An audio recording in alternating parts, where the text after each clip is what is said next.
नमस्कार मित्रों।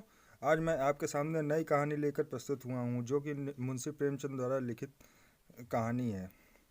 कहानी का शीर्षक है सवा सेर गेहूँ।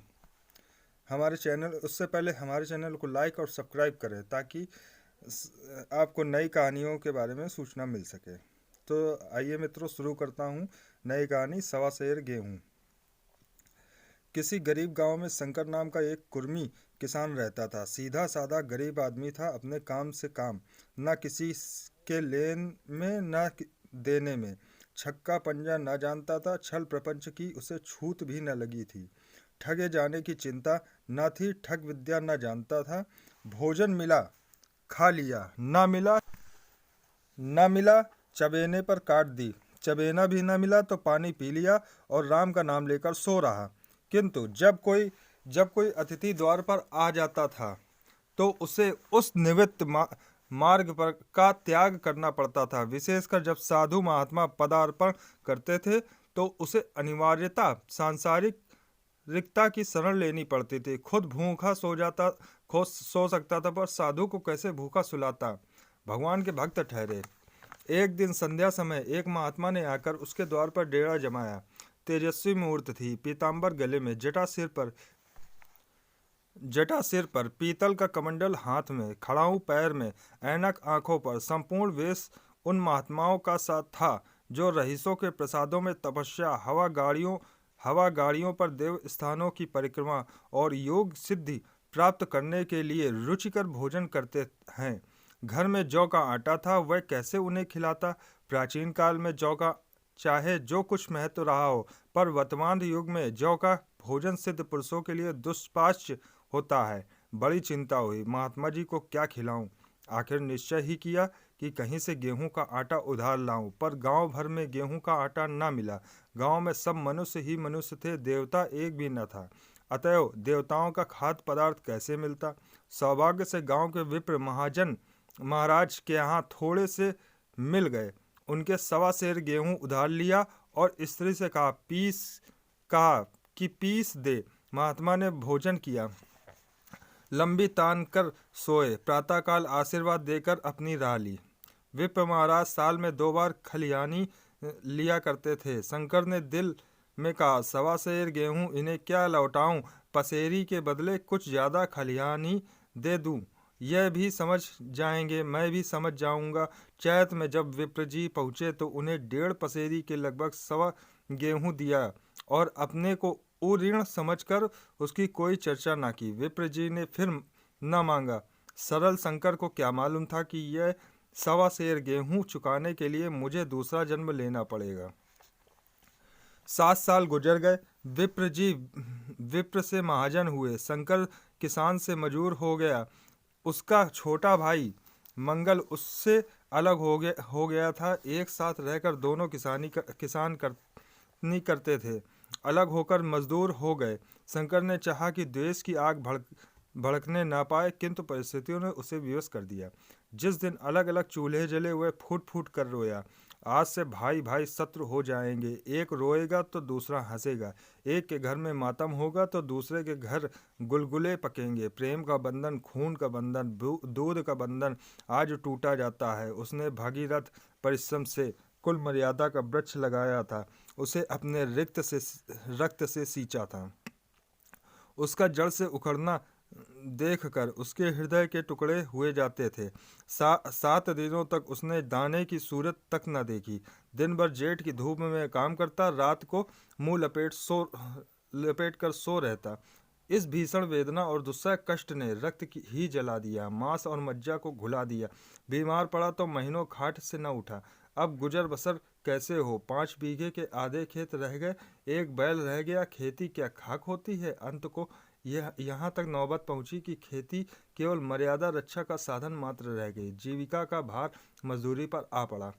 7 वर्ष बीत गए। एक दिन शंकर मजदूरी करके लौटा तो राह में विप्र जी ने टोंक कर कहा, शंकर, कल आके अपने बीज बेग का हिसाब कर लें। तेरे यहाँ 5.5 मन गेहूं कब से बाकी पड़े हैं और तू देने का नाम नहीं ले रहा। हजम करने का मन है क्या। शंकर ने चकित होकर कहा, मैंने तुमसे कब गेहूं लिए थे जो 5.5 मन हो गए। तुम भूलते हो मेरे यहाँ किसी का छटाक भर न अनाज है, न एक पैसा उधार है। विप्र, इसी नियत का तो ये फल भोग रहे हो कि खाने को नहीं जुड़ता। यह कहकर विप्र जी ने उस 1.25 सेर गेहूं का जिक्र किया जो आज से 7 वर्ष पहले शंकर को दिए थे। शंकर सुनकर अवाक रह गया। ईश्वर, मैंने इन्हें कितनी बार खलियानी दी, इन्होंने मेरा कौन सा काम किया। जब पोथी पत्रा देखने, साइत सगुन विचारने द्वार पर आते थे, कुछ न कुछ दक्षिणा ले ही जाते थे। इतना स्वार्थ! 1.25 सेर गेहूं अनाज को अंडे की भांति सेकर आज तक पिशाच खड़ा कर दिया, जो मुझे निगल ही जाएगा। इतने दिनों में एक बार भी कह देते तो मैं गेहूं तौल कर दे देता। क्या इसी नियत से चुप बैठे रहे? बोला, महाराज, नाम लेकर तो मैंने उतना अनाज नहीं दिया, पर कई बार खलियानी में सेर सेर 2-2 सेर दिया। अब आप आज 5.5 मन मांगते हैं, कहाँ से दूंगा? विप्र, लेखा जौ जौ बख्शीसी 100-100।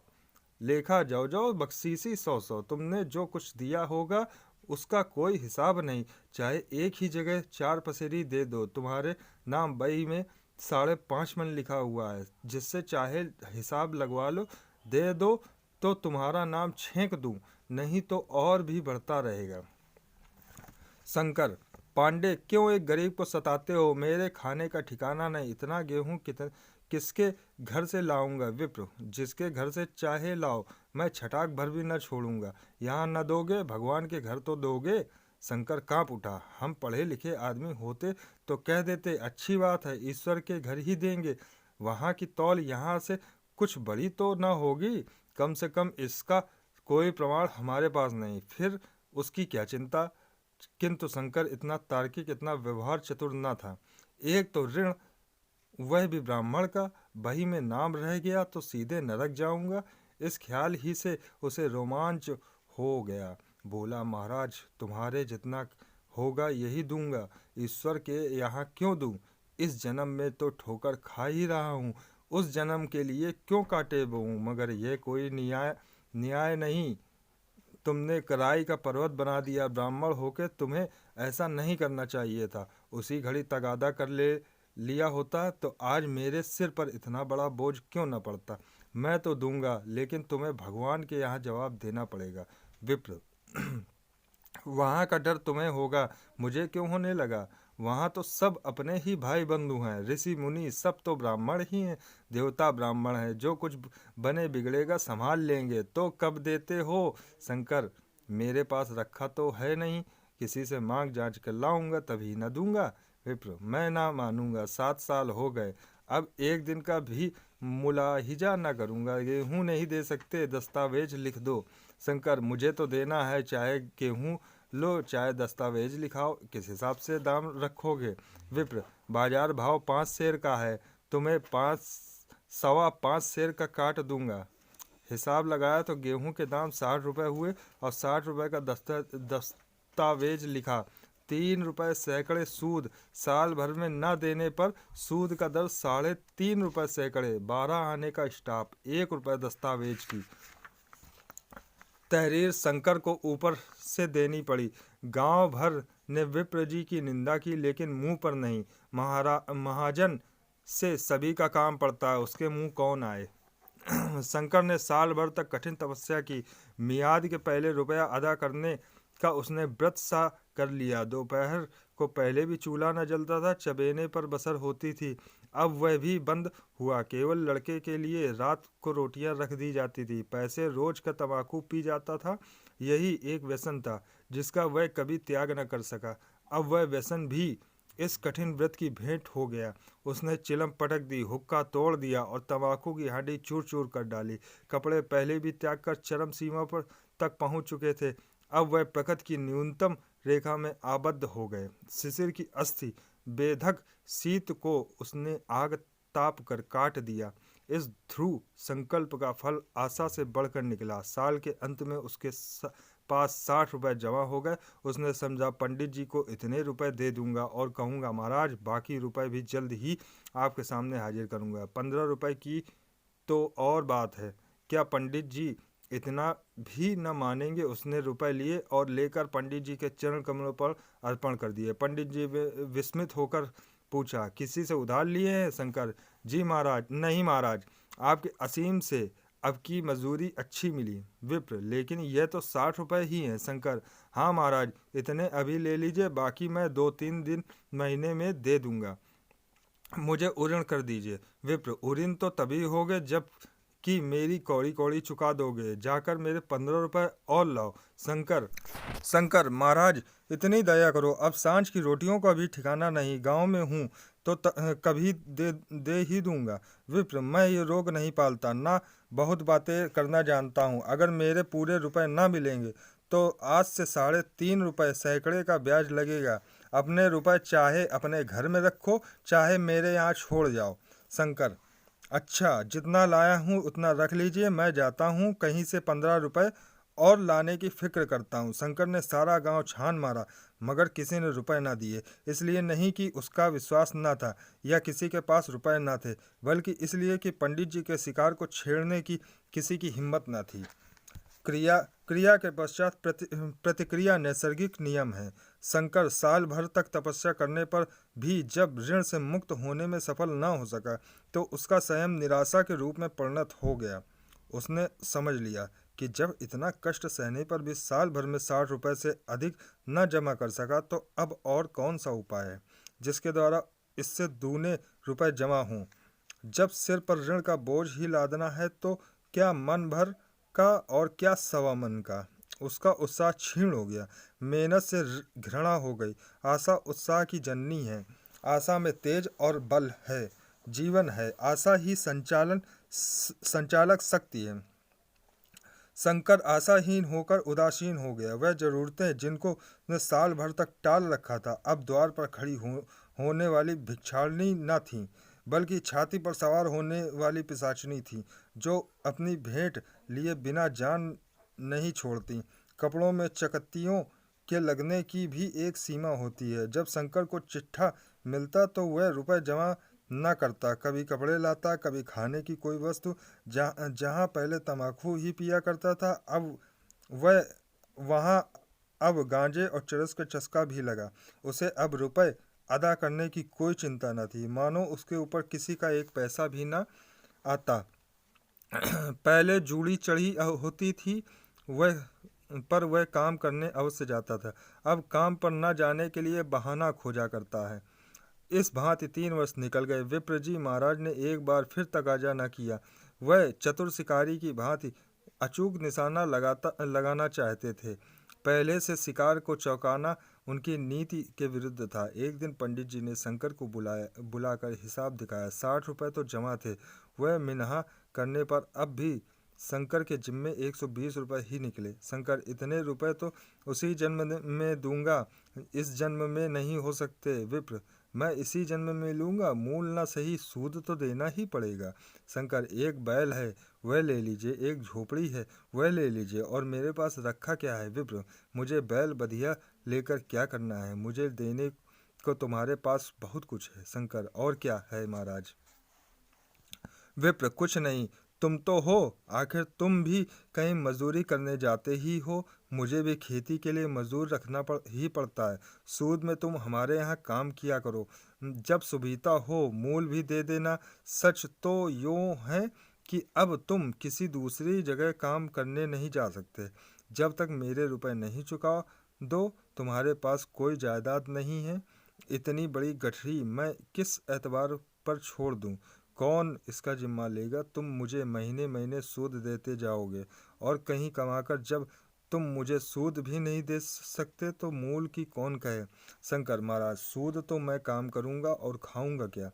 विप्र, तुम्हारी घरवाली है, लड़के हैं, क्या वे हाथ पांव कटा के बैठेंगे। रहा मैं, तुम्हें आध सेर जौ रोज कलेवा के लिए दे दिया करूंगा। ओढ़ने को साल में एक कंबल पा जाओगे, एक मिर्जई भी बनवा दिया करूंगा। और क्या, ये सच है कि और लोग तुम्हें 6 आने रोज देते हैं, लेकिन मुझे ऐसी गर्ज नहीं। मैं तो तुम्हें अपने रुपए भराने के लिए रखता हूँ। शंकर ने कुछ देर तक गहरी चिंता पड़े रहने के बाद कहा, महाराज, यह तो जन्म भर की गुलामी हुई। विप्र, गुलामी समझो चाहे मजदूरी समझो, मैं अपने रुपए भराए बिना तुमको कभी न छोड़ूंगा। तुम भागोगे तो तुम्हारा लड़का भरेगा। हाँ, जब कोई ना रहेगा तब की बात दूसरी है। इस निर्णय की कहीं अपील न थी।